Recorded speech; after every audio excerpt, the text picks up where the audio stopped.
오늘 우리에게 허락된 말씀은 신약성경 요한복음 2장 1절부터 11절까지 말씀입니다. 요한복음 2장 1절부터 11절까지 말씀 봉독해 드리겠습니다.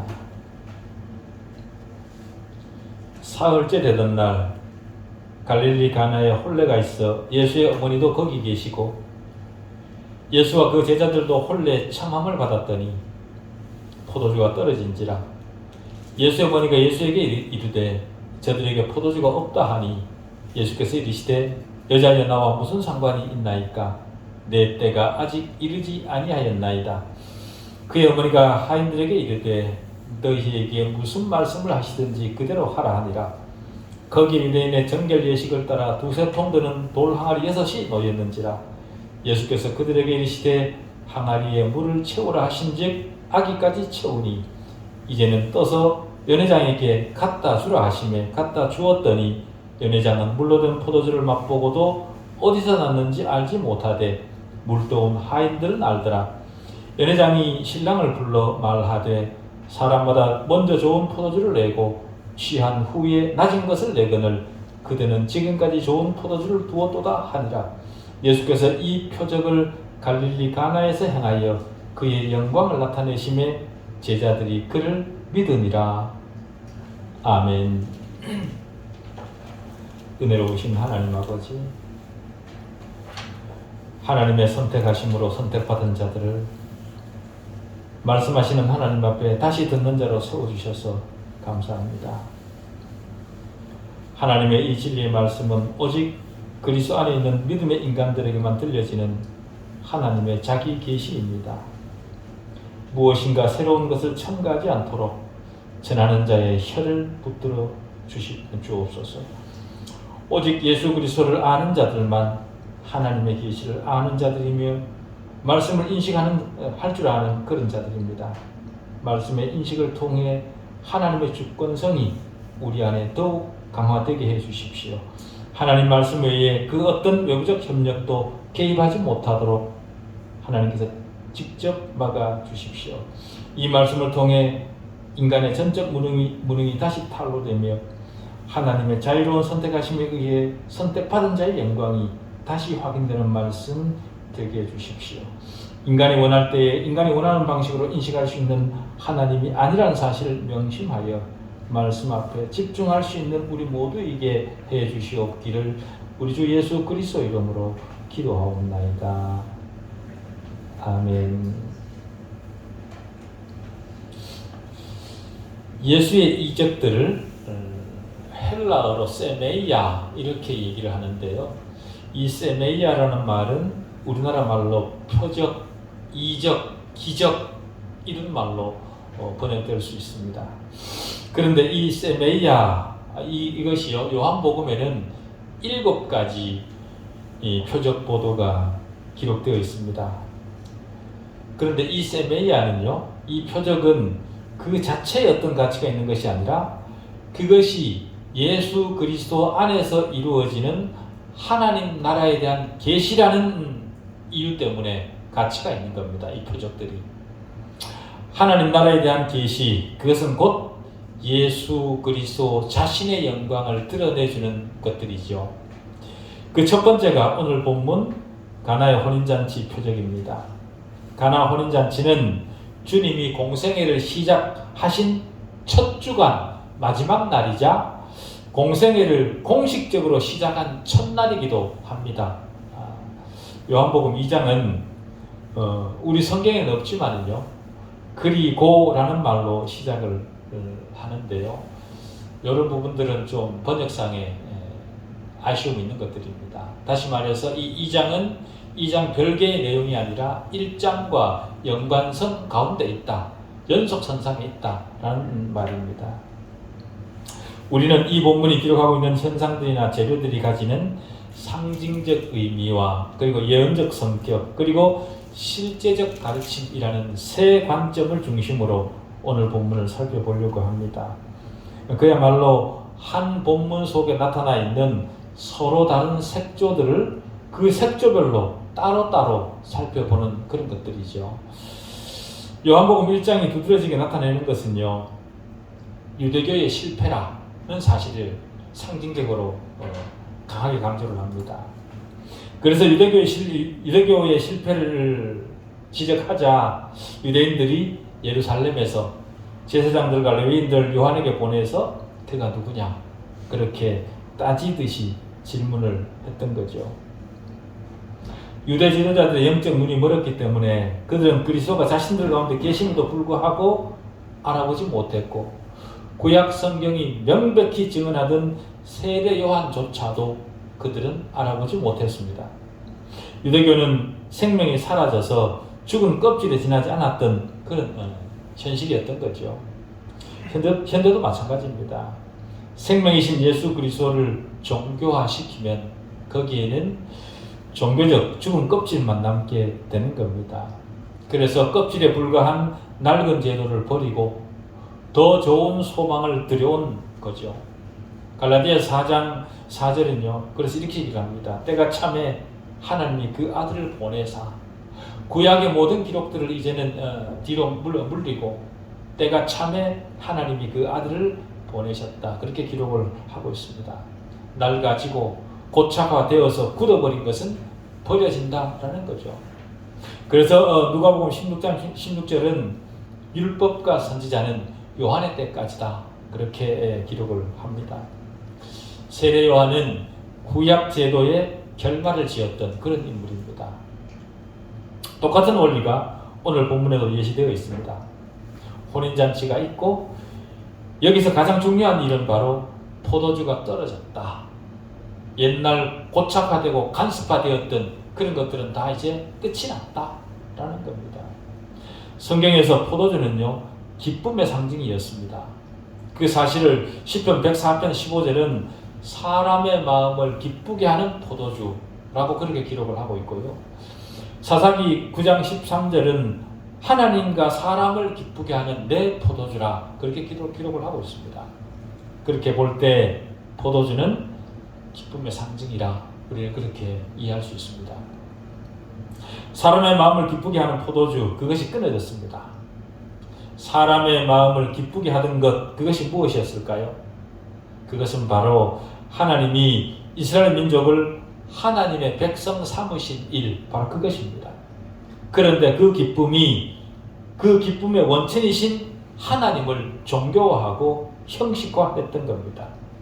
하나님은 사라지고 사람이 만든 제도와 관습만 남았습니다.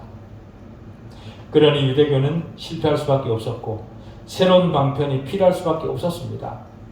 종교화된 유대교는 의식과 절차로는 존재를 했지만 사람들에게 더 이상 믿음의 대상도 위로를 주는 것도 아니게 되었습니다. 차갑고 기계적 일상으로 타락해버렸고 하나님 안에서의 기쁨을 전혀 누리지 못했던 그런 하나의 종교로만 남았던 겁니다. 그런데 현대 기독교도 유대교가 갔던 길을 다시 반복하고 있는 것 같아서 마음이 아픕니다. 화려한 형식과 웅장한 건물은 있지만 예수 그리스도가 주는 구원의 기쁨은 사라진 지 오래되었습니다. 형식과 절차와 인간이 만든 고착된 관습만 교회 안에 가득 남아 있습니다. 잔치 본래의 의미는 상실되고 술에 취한 인간의 흥청거림만 교회 안에 남아 있을 뿐입니다. 그리스도인들이 세상 사람들에게 그리스도를 가장 잘 전할 수 있는 것 중에 하나는요, 세상 사람들에게 구원이 주는 진정한 기쁨을 보여주는 겁니다. 그런데 현대 교인들에게는 그런 구원이 주는 진정한 기쁨을 가지지 못한 것 같습니다. 포장된 위선적 기쁨이 아니라 그리스도께서 주신 영적 생명, 그것이 주는 부요함이 어떤 것이며 그것이 주는 참된 기쁨이 어떤 것인지를 세상 앞에 보여줄 때 세상도 우리의 말을 듣게 되는 겁니다. 그러나 현대 교회에서는 그런 모습이 잘 보이질 않습니다. 그리스도인의 현장에 포도주가 떨어졌습니다. 기쁨이 사라진 거죠. 그런 자들에게 새로운 기쁨이 필요했습니다. 그들에게 기쁨을 제공해 주기 위해 그리스도가 필요합니다. 그래서 하나님 안에서 근본적 기쁨을 제공할 유일한 분으로서의 그리스도가 등장을 합니다. 또 한 가지 주목해 볼 만한 사실은요, 가나 혼인잔치가 표현된 이 장면에서 예수의 어머니가 아주 두드러진 위치에 있다는 그 사실입니다. 여기서는 사도행전 1장 14절에서처럼 그녀의 개인적 이름이 불려진 것은 아닙니다. 대신 예수의 어머니, 그렇게 언급이 되었던 거죠. 우리는 그 사실에도 주목을 해야 됩니다. 다시 말해 그녀는 여기서 개인의 자격으로 등장하는 것이 아니라 대표적 한 인물로 등장을 했다. 그렇게 이해를 해야 된다. 그 말입니다. 다시 말해 1장에서 묘사된 세례 요한 같은 위치에 있다라는 거죠. 누가요? 마리아가요. 즉 그녀는 이스라엘을 대표한다. 그렇게 생각을 해야 됩니다. 오래전에 약속된 씨가 그녀를 통해 왔기 때문에 아브라함의 온 집을 그녀 안에 담고 있었던 겁니다. 그렇지만 그녀는 영적으로 깨어있지 못했던 그런 상태에 있었던 거죠. 세례 요한은 영적 통찰력이 부족해서 주님에게 오실 그이가 당신이오니이까 그렇게 무례했었습니다. 여기 마리아도 마찬가지입니다. 그녀는 주님이 자기로부터 나왔다는 생각 때문에 주님을 그리스도로 인정하지 않았던 것 같습니다. 그래서 주님에게 네가 그리스도면 어디 한번 떨어진 포도주를 단번에 채워보라, 그런 뜻으로 말을 한 것 같습니다. 그래서 주님에게 명령을 내리고 하대를 할 수 있었던 것 아닌가, 그렇게 판단이 됩니다. 그래서 예수 그리스도라는 사실에 대한 영적 통찰력을 상실했고요. 그런 것이 없다가 보니까 예수에게, 그리스도에게 명령을 할 수 있었던 거죠. 만약에 그런 사실을 알고 예수가 오신 그리스도라는 사실을 알았다면, 자신의 몸으로 태어났지만 인간의 몸을 입은 하나님이라는 사실을 마리아가 알았다면 감히 예수에게 명령하지 못했을 겁니다. 그 사실을 안 주님은 좀 불쾌했겠죠. 그래서 뭐라고 대답을 하냐 하면, 여자여 나와 무슨 상관이 있나이까, 그렇게 퉁명스럽게 대답을 했던 겁니다. 주님의 퉁명스러운 대답은 어떤 하나의 날카로운 질책이었고요. 영광의 주님으로서 마땅히 받으셔야 했던 존경과 경의를 그녀가 깨닫지 못한 것을 깨우쳐 주신 것이라 그렇게 판단이 됩니다. 마리아도 예수의 형제들처럼 예수를 믿지 못했던 겁니다. 요한복음 7장 2절 이하에 보면 예수의 동생들이 예수를 믿지 못해하는 장면이 있습니다. 마리아도 그랬던 거죠. 그런 상태였던 마리아이지만 마리아는 구세주께서 그의 능력과 영광을 이스라엘에게 드러내기를 원했던 사람입니다. 그렇기 때문에 유대 민족을 대표한다, 그렇게 할 수 있는 거죠. 그들이 원했던 것은, 이스라엘 유대 민족이 원했던 것은 이 지상에 그리스도의 왕국을 세울 구세주를 원했습니다. 굉장히 강력하고 큰 힘을 가진 그런 구세주를 원했던 겁니다. 그러다 보니 주님을 알아보지 못하고, 그러니 함부로 대하고, 그러다가 질책을 듣게 되는 그런 꼴이 된 겁니다. 그리고 그리스도께서 가나에서 행하신 표적은 또 예언적 의미도 가지고 있습니다. 즉 주님이 1장 51절에서 나다나엘에게 뭐라고 말씀하시냐면, 하늘이 열리고 하나님의 사자들이 인자 위에 오르락내리락 하는 것을 보리라, 그렇게 약속을 하십니다. 보리라, 예언이죠. 이 약속은 예언이었고, 오늘 본문은 그 예언에 대한 성취라는 그런 의미가 있습니다. 다시 말해 사람의 생각과 상식으로는 도저히 상상할 수 없는 하나님의 능력과 영광이 이 표적을 통해 나타난 겁니다. 하나님의 영광이 끊어진 이스라엘의 기쁨을 회복하게 될 것이라, 그런 말입니다. 손을 씻고 버려질 물, 그 물을 기쁨의 근원이 되는 포도주가 되게 하실 거라는 겁니다. 아무 쓸데기 없이 버려질 수밖에 없는, 폐기될 수밖에 없는 그런 우리를 다시 살리셔서 하나님의 기쁨이 되게 하시는 그런 놀라운 기적을 만들어내는 현장입니다. 그렇게 되면 이스라엘 마음이 죽었던 우리 마음에 다시 기쁨으로 가득하게 될 것입니다. 그날이 되면 이스라엘은 이방인들에게 너희에게 무슨 말씀을 하시든지 그대로 하라, 그렇게 말을 하게 될 것이고, 이스라엘은 하나님께 무조건적 순종을 드릴 것입니다. 왜냐하면 하나님께서 하나님의 법을 이스라엘의 마음에 기록할 것이기 때문에 그런 겁니다. 그들이 영적으로 회복되는 거죠.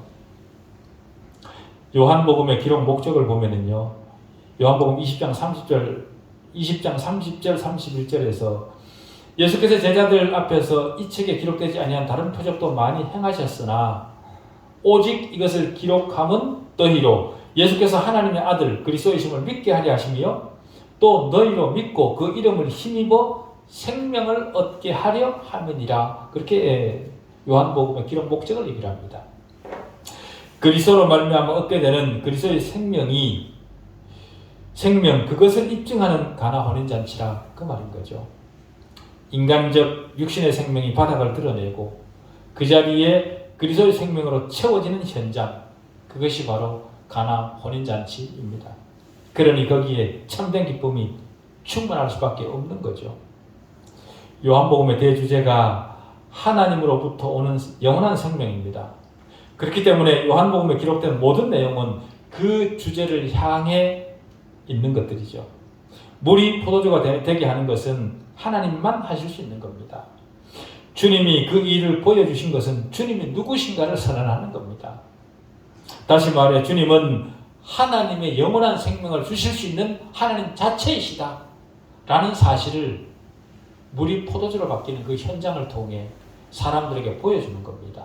그것이 바로 가나 혼인잔치입니다.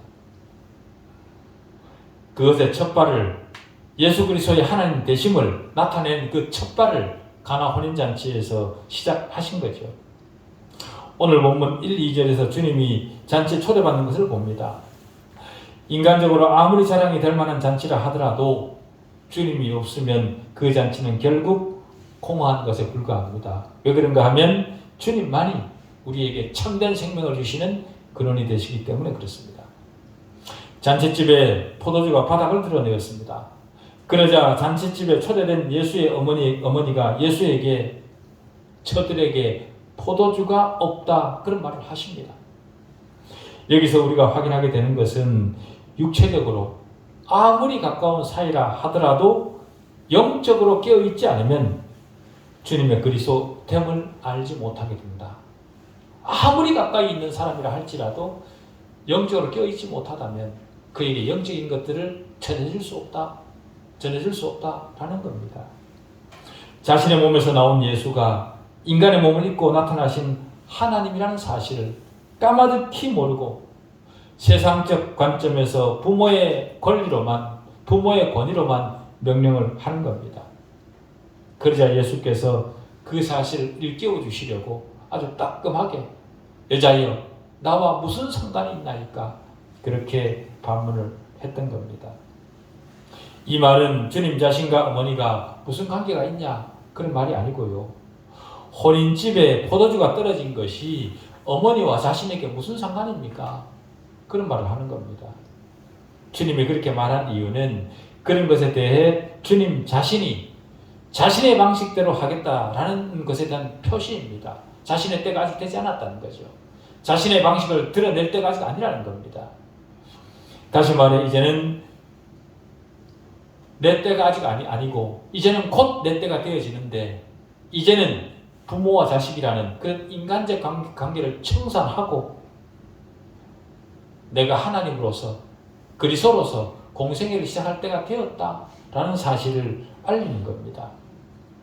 인간의 몸을 입고 왔지만 하나님으로서의 공생애가 이제 시작되었으니 이제 더 이상 인간적 관계로 나에게 하대하지 말아라, 명령하지 말아라, 그 표시로 그렇게 퉁명스럽게 대답을 한 겁니다.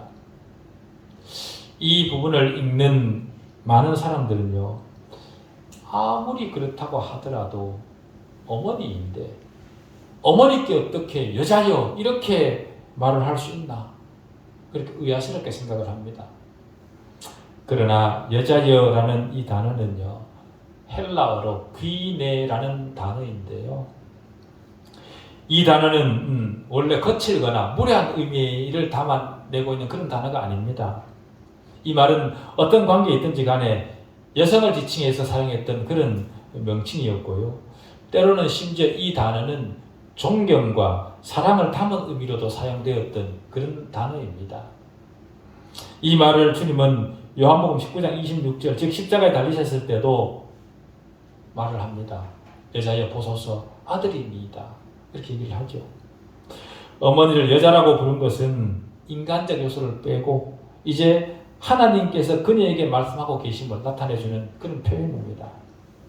시간이 지나서 그녀가 하나님의 어머니라 그렇게 불려질 것을 아시고 미리 마리아를 낮추신 건 아닌가 그런 생각이 들기도 합니다. 지금 로마 가톨릭에서는 이 마리아를 예수 앞에 세웁니다. 예수보다 더 큰 자로 세웁니다. 예수는 딱딱하고 예수는 위험이 있고 예수는 다가가기 힘들지만 마리아는 친근감이 있다는 거죠. 그래서 마리아를 의지하면 하나님에게 갈 수 있다. 그렇게 얘기를 합니다. 그런 사실을 주님이 미리 아셨는지도 모르겠습니다. 4절에서 주님은 내 때가 아직 이르지 아니했다 이렇게 하셨는데 요한복음에는요 때가 7번 언급이 됩니다. 그 때는 모두 하나님의 때입니다. 인간 의지에 복종하지 않고 오직 하나님의 때에 순종하는 그런 두려운 모습, 그런 모습을 상징하는 거죠. 지금까지는 나사렛에서 목소리를 하면서 조용히 은둔하며 살았던 주님이 이제 그때를 기점으로 조용히 살 수가 없게 된 겁니다. 물이 포도주가 되게 하는 이적을 행하는 순간부터 주님의 공식적 공생애는 시작이 되고 하나님의 신성이 인간에게 드러나게 됩니다. 그렇게 되면 시간의 지배자이시지만 시간이 없으실 것이고 조속한 종교 지도자들로부터 온갖 질투와 모함과 수모를 감당해야 될 것입니다. 그러다가 결국 신성 모독자로 낙인에 찍혀서 악명 높은 죄인으로 체포되고 십자가에 못 박히게 될 것을 주님은 첫 이적을 행하시기 전에 미리 다 아셨습니다. 그러니 그 머릿속이 얼마나 복잡하셨겠습니까? 그러나 주님은 때가 되자 망설임 없이 하나님으로서의 사역을 엄숙하게 시작하셨습니다. 그 내용이 6절부터 8절입니다. 무에서 유를 창조하시듯 입으로 명령한 그것이 현실이 되었는데 주님이 말씀하신 것에 대한 모든 실행은 하인들이 했습니다. 어머니가 한 것도 아니고 제자들이 한 것도 아니었습니다. 여기서 우리가 다시 생각하게 되는 것은 하나님께서 하나님의 은혜의 기적을 행하실 때 인간을 그 도구로 사용하시는 것을 기뻐하신다라는 것을 우리는 알 수 있습니다. 그 도구는 저와 여러분 중에 누가 될지도 모릅니다. 그래서 우리는 항상 준비를 해야 되는 거죠. 포도주는 하나님 안에서의 기쁨을 상징합니다. 그렇기 때문에 하나님이 인간의 마음에 기쁨을 전달해 주실 때 인간을 하나님의 대리인으로 사용하시기를 기뻐하신다는 것을 우리는 기억해 두실 필요가 있습니다. 이 땅을 사는 동안 하나님으로부터 쓰임받는 영광 얼마나 좋습니까? 그런데 주님이 포도주를 만드실 때 사용하신 재료가 무엇이었죠? 물이었습니다. 그죠? 물은요, 성경에서 종종 기록된 말씀을 상징하는 그런 중요한 재료 중 하나입니다. 에베소서 5장 26절에 보면 이는 물로 씻어 말씀으로 깨끗하게 하사 거룩하게 하시고 라는 표현이 있습니다. 물로 씻어, 여기에서 물은 세례를 의미하는 것인데 세례는 말씀에 대한 보증입니다. 그게 말씀인 거죠. 그런 의미에서 현대 우리에게 기쁨의 포도주가 되게 하는 것은 말씀이라 그렇게 이해할 수 있습니다. 그것도 비어있는 돌 항아리에 물을 채운 겁니다. 전혀 하나님과 관계없는 그런 비어있는 인간, 아무런 생각 없이 먹고 마시는 그런 인간에게 물 다시 말해 하나님의 말씀이 들어갑니다. 채워집니다. 비어있는 돌 항아리, 죽어서 굳어있는 그것에 생명의 원천이 되는 말씀이 채워진 겁니다. 그렇게 됨으로써 죽어서 비어있던 것이 생명으로 거듭났습니다. 우리 역시 세상 사람들이 죽어있는 돌 항아리처럼 그렇게 보일 수 있습니다. 우리 눈에는. 그런 사람들에게 전도를 한다고 무슨 소망이 생기겠느냐는 의심이 들 수도 있습니다. 차갑게 생명력 없는 저들을 도울 필요가 있나 그런 생각이 들기도 합니다. 그러나 주님의 명령을 따라 그런 차가운 인간에게 차가운 돌 항아리에 물이 채워졌고 그 물은 사람들에게 생명을 공급하는 기쁨의 포도주가 되었습니다. 다시 말해 하나님의 말씀은 죽은 생명들로 죽은 영혼들로 새 생명을 누릴 수 있도록 소성을 시키는 능력이 있는 그런 것이다. 우리는 그 사실을 이해해야 됩니다. 그렇기 때문에 우리가 판단할 것이 아니라 우리는 주님의 명령을 따라 순종하여 주님의 복음을 들고 나가 말씀을 전하면 됩니다. 저들에게 그 말씀이 채워지든지 말든지 그것을 통해서 그들의 생명이 소성을 하든지 않든지 그것은 우리 몫이 아닙니다. 다만 우리는 주님의 명령을 따라 그 차가운 돌 항아리에 물을 채우기만 하면 되는 겁니다. 전도에 미련한 것으로 믿는 자를 구원하시기를 하나님은 기뻐하십니다. 여기에서 미련하다 그렇게 말을 하는 것은요, 세상의 지혜로 평가해 볼 때 쓸데없다 그런 말이지 하나님 입장에서 쓸데없다 그건 말이 아닙니다. 세상이 볼 때 미련해 보이는 전도의 방법, 그렇지만 하나님은 그것을 아주 능력 있게 사용을 하셔서 세상으로 하여금 아주 그냥 부끄럽게 만드는 그런 능력이 하나님 안에 있는 겁니다. 그렇기 때문에 우리 자신의 부족한 실력 때문에 주눅들 것이 아니라 생명수 되는 말씀을 가지고 나가 전하면 거기에 하나님이 역사하신다는 사실을 믿으시기 바랍니다.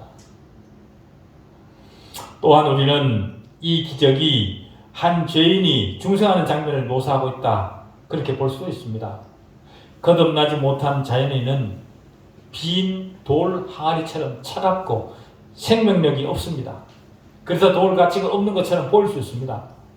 그러나 그는 그것에 생명을 소성시키는 물이 채워지자, 즉 말씀이 들어가자 포도주가 되어 사람들을 기쁘게 하는 도구가 됩니다. 우리는 그 사실을 믿어야 됩니다. 그렇게 된 그 자리에 주님의 영광이 나타났다 그렇게 말을 합니다. 죽었던 죄인의 거듭남을 통해 주님의 영광이 나타나는 겁니다. 주님의 영광을 본 제자들의 반응을 한번 보십시오. 빈 돌 항아리에 물이 채워지고 그것이 다시 포도주가 되어서 사람을 살리는 기쁨이 되자 제자들의 반응을 보십시오. 제자들이 뭐라고 얘기를 하냐면 제자들이 그를 믿으니라 그렇게 말합니다. 그 전까지는 따라는 다녔지만 잘 믿지 못했다는 거죠. 그렇지만 단순한 사람이 아니라 정말 하나님이라는 사실을 확인한 그 자리에서 그를 믿게 되는 겁니다. 죽은 사람은요 믿을 수 없습니다. 그러나 그리스도의 영광이 비추어지고 새 생명이 공급되면 그리스도께로 돌아서서 그를 믿게 되는 겁니다. 거듭남은 우리를 믿음으로 인도합니다. 그리고 그 믿음은 우리 수준의 구원, 즉 성화를 이루어가게 하죠. 하나님께서 이루시는 그 기적의 현장을 보면서 그 예수만이 나의 구세주이시구나 라는 사실에 대한 믿음이 더 강해지고 그 강해진 믿음을 따라 살아갈 때 우리의 성화는 거듭 발전하게 된다라는 겁니다. 다시 말해 예수 그리스도께서 베푸시는 모든 표적과 기사는 우리의 모든 국면에까지 영향을 미쳐서 우리로 새 사람이 되게 하는 능력이 있다라는 겁니다. 포도주는 그리스도인에게 기쁨의 원천이지만 그 이전에 포도주가 상징하는 것은 그리스도께서 흘리신 보혈의 피를 상징합니다. 피 흘림이 있어야 살아나는 생명이 있습니다. 그 생명을 입은 자에게는 감당할 수 없는 기쁨이 제공되지만, 그러나 누군가는 나를 대신해서 그 피를 흘리는 아픔이 있는 겁니다. 그 피 때문에 내가 살아나서 나는 그 살아난 내 자신을 보고 한없이 기쁘지만, 그렇지만 내 기쁨 뒤에는 누군가 피를 흘리는 그런 고통이 있다. 그래서 그렇기 때문에 우리의 거듭남은 한없이 기쁜 것이지만 우리로 슬픔을 생각하도록 하는 그런 이면이 있습니다. 기독교를 믿고 예수를 믿고 우리가 구원을 받으면 얼마나 기쁩니까? 그렇지만 그 기쁨 뒤에 감춰져 있는 주님의 피 흘림이 있다는 사실을 우리는 기억하셔야 됩니다.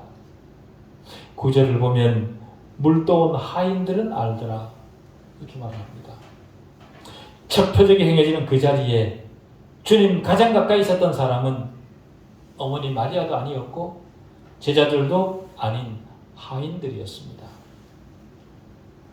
즉 묵묵히 섬기는 자들, 그들이 주님과 가장 가까이 있었던 겁니다.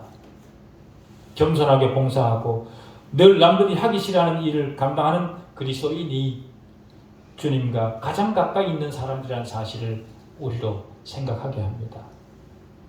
현대교회 안에서는 현대교회는 교회 안에서조차 봉사는커녕 대우받고 섬김받기만 바랍니다. 그러나 주님은 주님 스스로가 섬김의 종으로 오셨고 우리를 섬김의 종으로 부르셨다는 사실을 우리는 기억하셔야 됩니다. 우리는 교회에 나온 이유가 대우받으려고 온 거 아닙니다. 섬김 받으려고 온 것이 아닙니다. 주님께서 나를 구원하신 목적이 섬김 받으라고 우리를 구원하신 거 아닙니다. 섬기는 종으로 우리를 구원하신 겁니다. 세상은 명예와 보수와 권력이 그들의 신앙입니다. 그러나 그런 자들에게는 하나님의 비밀을 맡기시지 않습니다. 주님과 비슷한 자리에 오르기를 원하는 자에게 주님은 자신의 생각과 마음을 나누어 주시지 않습니다. 거기다가 세상은 크고 화려한 것도 배웁니다. 그것부터 먼저 드러내죠. 자기가 가진 큰 것부터 남들에게 자랑을 합니다. 10절에 그렇게 말을 하죠. 그러나 하나님의 방식은 맨 나중에 좋은 것을 내주십니다. 다시 말해 사람의 길과 하나님의 길은 다른 거죠. 잠시 세상에서의 즐거움은 나중에 슬피 울며 일갈게 할 뿐이라 그 사실을 생각하게 합니다. 하나님은 약속된 가나안으로 자신의 백성을 이끌기 전에 광야에서 먼저 그 고통을 경험하게 하신 그런 하나님이십니다. 좋은 것을 나중에 나타내 보여주시는 거죠. 여러분, 주님에게는 우리를 위한 가장 좋은 포도주가 아직 숨겨져 있습니다. 사람이 만든 포도주가 아니라 세상이 줄 수 없는 영원한 생명을 가진 값진 포도주가 여러분을 위해 주님 안에 준비되어져 있습니다. 지금은 고통스럽고 힘들지만 멀지 않아 곧 정말로 세상이 감당할 수 없는 그 아름다운 기쁨을 여러분들이 맛보게 될 겁니다. 그 사실을 믿음으로 바라보시는 남은 신앙 되시기 바랍니다. 기도하시겠습니다. 하나님 아버지,